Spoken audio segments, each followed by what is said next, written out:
A seguir, IIGD Irajá. Quantos de vocês lembram dos pecados que Davi cometeu? Quem sabe? Então deixa eu mostrar para vocês. Vai no Salmo 32. Você pode ler o título desse salmo?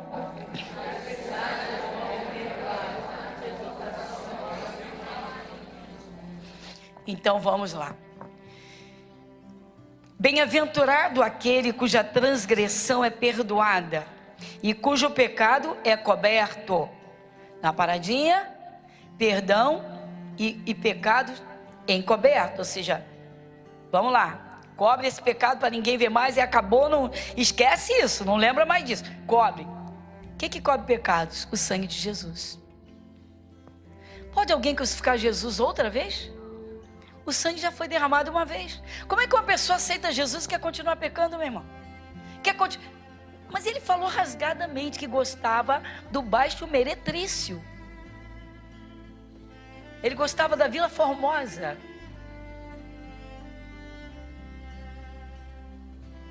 Falou na minha cara. Gente, eu não acreditei no que eu tô... Sinceramente, eu achei que o sujeito era assim, sabe? Meio comediante. Eu pensei que com os meus botões, falei, não é possível. Ele deve estar tentando fazer um teste aqui comigo para ver se eu me irrito. Não é possível.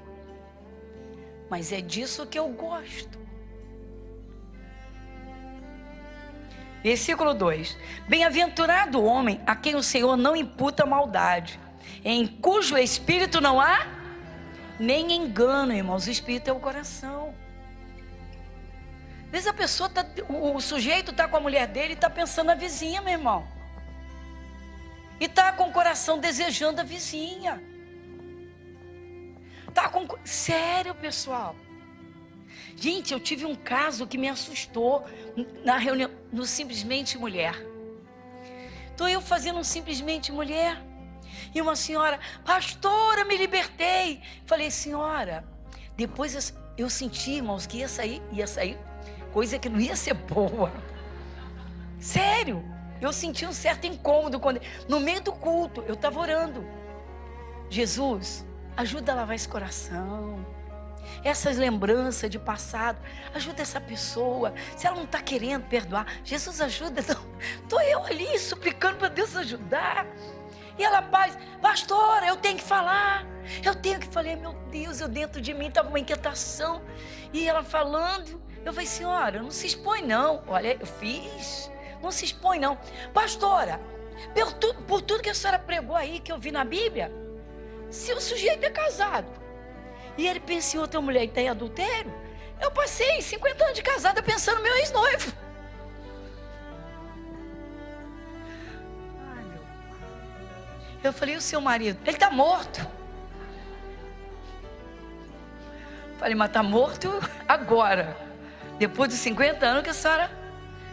Gente, já que ela foi fundo, eu fui fundo também. Quer dizer que até nos seus momentos de intimidade com ele, pastor, eu fui adúltera, violenta a vida toda. Falei, misericórdia, não precisava se expor. Eu falei com a senhora.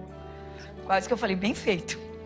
Eu falei, não precisava se expor. Eu falei, só tem que pedir perdão. Falei, não, eu tô aqui, eu vou... Não, agora, meu Deus, eu tô apavorada. Meu Deus, eu fui adúltera a vida toda. Eu falei, pobre do falecido.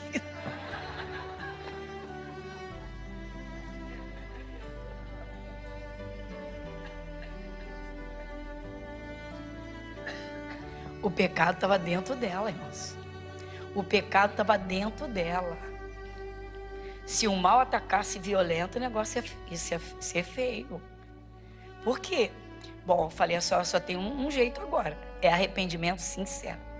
Arrependimento sincero. E aí, meu irmão, se expôs, já expôs. Eu falei para não falar. Eu disse, não fala, mas se quer falar, vamos em frente. Tem necessidade de se expor, mas se arrependa. Você vai ver isso agora. Olha só, pessoal. Olha o versículo 3. Quem lê comigo? Enquanto eu me calei, envelheceram os meus ossos, pelo meu bramido todo dia. 4. porque dia e noite tua mão pesava sobre mim, o meu humor se tornou em seguidão de esquitio. Versículo 5. Confessei-te o meu pecado. Dizia eu, confessarei ao Senhor as minhas transgressões, e tu perdoaste a maldade do meu pecado. Está vendo, pessoal? Pastor, foi a mão de Deus que pesou sobre Davi. Nós já entendemos a diferença do Antigo para o Novo Testamento, nós já entendemos. Hoje Deus olha para o pecador através do Calvário. Então essa diferença é tremenda. Mas a condição de pecado é a mesma. A pessoa tem que ter arrependimento, pedir perdão sincero e tirar de dentro. Joga o lixo fora. Joga essas lembranças de pecado fora. Joga fora aquilo que não está de acordo com a palavra. Ah, pastor, é muito difícil. Renúncias. Jesus disse, se você quer me seguir, negue-se a si mesmo. E aí? Aí o Davi disse, eu confessei o meu pecado, a minha maldade eu não encobri, dizia eu, confessarei ao Senhor as minhas transgressões, e tu perdoaste a maldade do meu pecado. Agora olha o conselho que Davi dá no versículo 6. O 6 é um conselho, vamos lá. Pelo que todo aquele que é santo orará a ti, há tempo de te poder achar. Até no transbordar de muitas águas, estas a ele não chegarão. Você está vendo o que acontece depois que a pessoa confessa e abandona? Está dizendo, olha, ainda que as águas transbordem à vontade, elas não vão te atingir. Ou seja, se chegar uma torrente, uma avalanche, uma violência, uma doença, ela não vai te atingir. Então, antes de encontrar Jesus é uma coisa. Dali em diante é um tratamento. Espírito, alma e corpo. Aquela doença que a ciência não cura, essa é para Jesus, não tenha dúvida. Mas onde é o ponto central? Onde ele vai analisar primeiro? O coração. Então, irmãos, vamos lá. Pecado, joga fora. Arrependimento sincero, joga aquilo fora, acabou. E agora? Medo, joga fora. Ah, mas o medo é muito difícil. O medo da doença engorda a doença. Ele dá espaço para ela. Que isso? Satanás não é bobo. Essa senhora de quem eu estou falando hoje, que me deu essa inspiração para te dizer hoje, aqui, tá? O seu corpo responde ao que está dentro do seu coração. Ela disse dentro de mim. Eu falei dentro de mim. Ela disse, batendo no peito. Eu falei dentro de mim. Vou viver. Eu não vou morrer agora. Está muito cedo. Eu vou viver. Eu não vou morrer agora. Deus ouviu aquilo. Deus olhou para aquilo. E ela com sinceridade começou a buscar Deus. O diabo começou a negociar. Ela disse, pastora, desde que eu determinei isso, eu me via dentro de um caixão. Eu tinha que vigiar meus pensamentos milimetricamente 24 horas. Ela disse, nunca vi um ataque tão violento. Eram os meus pensamentos o tempo todo. Eu me via dentro de um caixão. Pastora Suzana estava lá, pastor Sérgio, foi isso? Ela falou, eu me via dentro de um caixão. Ela disse, eu não dormia de tanto tormento. Foi isso que ela falou? Ela disse, eu não dormia de tanto tormento. Ela disse, eu só me via morta. Ou seja, esse era o plano de Satanás. Mas Jesus disse, eu vim para que tenham vida e Agora é preciso compreender. A questão é essa, irmãos, é que algumas pessoas se convertem, mas não dão atenção às palavras de Deus. As palavras de Deus, elas produzem saúde, elas vão trabalhar no corpo, mas o que está dentro do coração vai alimentar. Então o corpo responde ao que está dentro do coração. E aí? Então agora eu vou te mostrar outra parte. Você entendemos bem isso aqui? Está bem claro esse Salmo 32? Olha, bom atentar bem. Muito bem. Então vamos lá. Agora nós vamos lá em Hebreus capítulo 11. Capítulo 12, perdão. Hebreus capítulo 12. Na carta aos Hebreus, capítulo 12, versículo 15, o Espírito Santo dá uma orientação forte aqui. Vamos juntos? Tendo cuidado de que ninguém se prive da graça de Deus, e de que nenhuma raiz de amargura brotando vos perturbe, e por ela muitos se contaminam. Bom, então a raiz da amargura, ela pode brotar. Onde a raiz da amargura está presa? No cérebro? Não. Senão não daria amargura, só teria lembranças. O cérebro só consegue produzir lembranças de fatos, de momentos, de cenários. Nossa mente é fotográfica. Nossa mente é espetacular, esplêndida. É um computador que guarda tudo. Sem problemas. Joga fora o que não presta. Você já sabe substituir pensamentos. Já ensinamos isso aqui várias vezes. Para isso nós temos a escola bíblica. Substituição de pensamentos. Pega um pensamento que não presta, acaba com ele, joga ele fora, bota um pensamento bom no lugar. Bom, em vez de ficar pensando e se vendo deitado no caixão, olha para Jesus no Calvário. Lembra de Jesus lá, lhe recebendo aquelas chicotadas e dizendo: ele sofreu o meu castigo, não preciso sofrer com isso. Jesus, muito obrigado pela minha cura. Isso tem que ser lá de dentro. Então vai lá. Agora e o coração? Uma raiz de amargura. Irmão, Satanás não é burro, ele não é bobo. Ele procura ao longo da vida de uma pessoa, às vezes desde a infância. Acontece muito com crianças. Há crianças que são tão marcadas. Pais que espancam, pais que abandonam, pessoas que criam e tratam mal, muito mal, pessoas que violentam crianças. E aquilo cresce dentro daquela criança, que se torna uma criança traumatizada, ou seja, cheia de traumas, cheia de feridas, cheia de tristezas. E aquilo cresce, é o que ela tem. Vai crescer uma pessoa amarga e, num certo momento, essas raízes, então, elas vão brotar. Está aqui. Tendo cuidado de que nenhuma raiz de amargura. Ao longo da tua vida, você já passou alguns períodos, algumas fases amargurado ou amargurada. Você conseguiu sua cura? Voltou a sua alegria? Então você venceu. Você conseguiu vencer. Mas e as pessoas que não vencem isso? Sozinhas às vezes não conseguem. Mas com Jesus, meus irmãos, qualquer pessoa, da mais simples e iletrada, aquela que não sabe ler, ela vem à igreja, escuta uma mensagem de perdão, escuta o valor humano, o preço do sangue derramado. Essa pessoa libera perdão na hora. Quando aquela lembrança maligna vier para fazer a pessoa ficar triste de novo, ela diz: não, sai daqui, derrotado. As coisas velhas já passaram, eu sou uma nova criatura. É assim, irmãos, que a pessoa aprende a amar o seu inimigo. É assim que a pessoa consegue e aprende a perdoar de todo o coração. E ela ganha literalmente vida nova, tudo novo. O coração se alegra, o coração se enche de fé. Eu peço que você observe muito bem, tá? Estas passagens bíblicas que nós estamos estudando hoje. Por quê? Porque muitas doenças, muitas alergias e muitos espíritos malignos que querem acabar com vidas se apegam a coisas. Está aqui uma coisa forte: raiz de amargura. Se tem a raiz e ela é de amargura, se ela for regada, ela vai brotar. Todas as lembranças que alimentam essas raízes fazem-nas brotar. Todas as conversas que trazem essas lembranças, trazem aquele espírito que trabalhou naquele tempo. Então há demônios que perseguem as pessoas até destruí-las. Quando Jesus entra, irmãos, tudo tem que ser novo. Você não tem de olhar para trás, você tem que olhar para frente. Você não tem que olhar para baixo, você tem que olhar para o céu. Você tem que olhar para a palavra. Você tem que querer viver. Agora vamos a um terceiro ponto. Você pode fazer tudo certinho até agora, como eu estou te mostrando. Mas se você não despertar uma fé, não alcançar uma fé, não despertá-la ou não trabalhá-la, você pode tropeçar.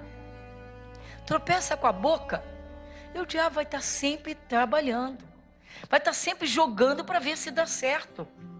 Há pessoas que não se livram de maus pensamentos. Não é porque o demônio está ali, ele joga. Por quê? Porque a pessoa não toma uma postura de fé. Irmãos, quando Jesus amaldiçoou aquela figueira, ele não ficou parado ali olhando para ela. A Bíblia diz que Jesus chegou até uma figueira e olhou para a figueira e ela só tinha folhas. Ela não tinha um fruto sequer. Ele olhou, procurou, não achou fruto. Ele olhou para a figueira e disse: nunca mais coma alguém fruto de ti. Resumindo, morra. Ou seja, a doença seca. Seca porque eu te amaldiçoo. Jesus, a Bíblia não diz que Jesus ficou olhando para a figueira, esperando ela secar. Ou ele ficou, Pai, confirma as minhas palavras. Pai, eu determinei. Pai, não, meu irmão. Jesus nunca teve dúvida. Nunca em tempo algum teve uma dúvida no coração, na sua mente, e nunca teve uma palavra de retrocesso na sua boca. Ou seja, eu não queria dizer isso, não foi bem assim, eu devia ter falado de outro jeito. Se prepare para arrancar o mal, mas depois não duvide. Por quê? Porque Deus te fez a imagem e semelhança dele. O que sai da tua boca é muito importante para Deus. E quando Deus espera, irmãos, uma palavra de fé e vê o coração vazio da fé. E quando essa pessoa confessa o medo, em vez de confessar ou assumir o que está escrito. Esse é o problema. Você vê que uma coisa puxa a outra. O pecado abre a porta para o diabo. O medo mantém o próprio demônio trabalhando. Porque Deus diz que o medo impõe castigo. Você vê que o pecado confessado e abandonado, ele traz alegria, ele traz a presença de Deus. Olha só, olha as trocas que a pessoa tem de fazer quando aceita Jesus. Então Jesus foi até aquele homem paralítico e disse: queres ficar são? E aí Jesus diz: levanta, levanta, toma a tua cama e anda. É aquela pessoa que diz dentro de si assim: vou viver, como essa senhora fez. E resultado, uma das sequelas de tudo isso que ela tem, que ela viveu no corpo dela, era esse inchaço que não saía de jeito nenhum. E o inchaço saiu. Ela deu testemunho no final da oração. Antes da oração eu dei a mensagem. Durante a mensagem eu falei até sobre sono tranquilo. E na oração eu disse: Jesus, alguém que está neste culto e é atormentado, eu não sabia. É atormentado e não consegue dormir. O demônio não deixa dormir. Jesus, dá o sono tranquilo.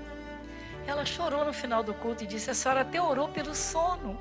Eu falei: Jesus, é comigo porque eu não durmo. E ela: pastora, eu tenho certeza, a partir de hoje, como eu desinchei, eu também vou dormir. Então, irmãos, tudo isso aconteceu dentro dela. Dentro. Tudo isso aconteceu dentro dela, no seu coração e nos seus pensamentos. Então, o seu corpo responde ao que está dentro de você. E aí, então a gente volta lá no iniciozinho, Provérbios 17, 22. Vamos lá? Vamos rever? Tem bênção, falei para vocês, tem muita bênção hoje nessa palavra. Provérbios 17, 22. Vamos juntos? O coração alegre serve de bom remédio, mas o espírito abatido... Irmãos, o coração alegre serve de bom remédio. Pastora, quem está dizendo sou eu, irmãos, é a Bíblia. Quem está dizendo isso é o próprio Deus. Então, irmãos, quando a pessoa tem dentro de si, tá, a fé, a vontade de viver. Não tem pessoas que têm saúde perfeita no corpo e tentam suicídio? Sim ou não? Porque a alma está profundamente enferma. O corpo está saudável, a princípio. A princípio o corpo está saudável, cheio de vigor. Mas o espírito da pessoa está enfermo, gravemente enfermo. A alma está doente. Então, pelo espírito e pela alma, ela própria vai acaba com o corpo. Olha só. E quando são as doenças de repente, o próprio espírito da morte que está agindo no corpo? Jesus está dizendo: o teu coração alegre vai trazer saúde para o teu corpo. Ou seja, Deus vai confirmar você, porque você quer viver. Então, meu irmão, fala para o teu irmão, fala para quem está do teu lado: queira viver. Queira viver. Fala assim: deseja a vida. Fala, deseja a vida. De novo, agora, olha para mim, hein? Deseja a vida e não a morte. Nós sabemos que um dia nós vamos, irmãos. Todo mundo vai. Um dia você vai, um dia eu vou. Todo mundo vai. Mas não precisa ser cedo, irmãos. Por quê? Porque o Papai do Céu quer que os filhinhos vivam. Oh, meu irmão, o Papai do Céu quer ver você alegre. De que você... Como Davi disse, Senhor, os mortos não te louvam. Davi disse para Deus, Senhor, ele estava mal, mas muito mal. Senhor, os mortos não te louvam. Ou seja, o pó vai te louvar? O que está dentro de você é examinado pelo Espírito de Deus. Agora, como última lembrança deste culto, não diz a Bíblia que a morte e a vida estão no poder da língua? Então vê o que você fala, porque o que você fala é o que está dentro de você. Ou então cá entre nós deu uma bobeira, né? Tá num bate-papo com alguém que, né, já está sendo até usado pelo capeta para fazer uma colheita. E a pessoa joga e joga mesmo, né? Ah, não tem jeito mesmo. Não tem jeito. Papai do Céu olha e diz, você estava me buscando e agora vem dizer que não tem jeito? Está dizendo que eu não posso? Agora você fala para o seu irmão, não entristeça o Espírito Santo. Não entristeça o Espírito Santo. Diga, não entristeça o Espírito Santo. Você sabe quando é que o espírito da morte perde? Quando é que o câncer perde? Quando é que as doenças perdem? Quando o teu espírito se enche de Deus. E quando você faz o que Deus manda, aí Papai do Céu investe em você. Seja você o alvo do investimento de Deus. Diga graças a Deus. Amém, Jesus? Faça boas meditações esta semana. Não se perca na Bíblia Sagrada, mas encontre essas passagens. Releia isso, alimente a sua fé. Agora vigia teu coração. Vigia teus pensamentos. Não dá bobeira, pessoal. Você está num tratamento, você está num crescimento espiritual para alcançar uma bênção, uma cura. Não dá bobeira, não. Não deixa ninguém te tirar do foco. O que está dentro de você é o que vai trazer a tua vida. Igreja Internacional da Graça de Deus, Avenida Monsenhor Félix, 1120, Irajá.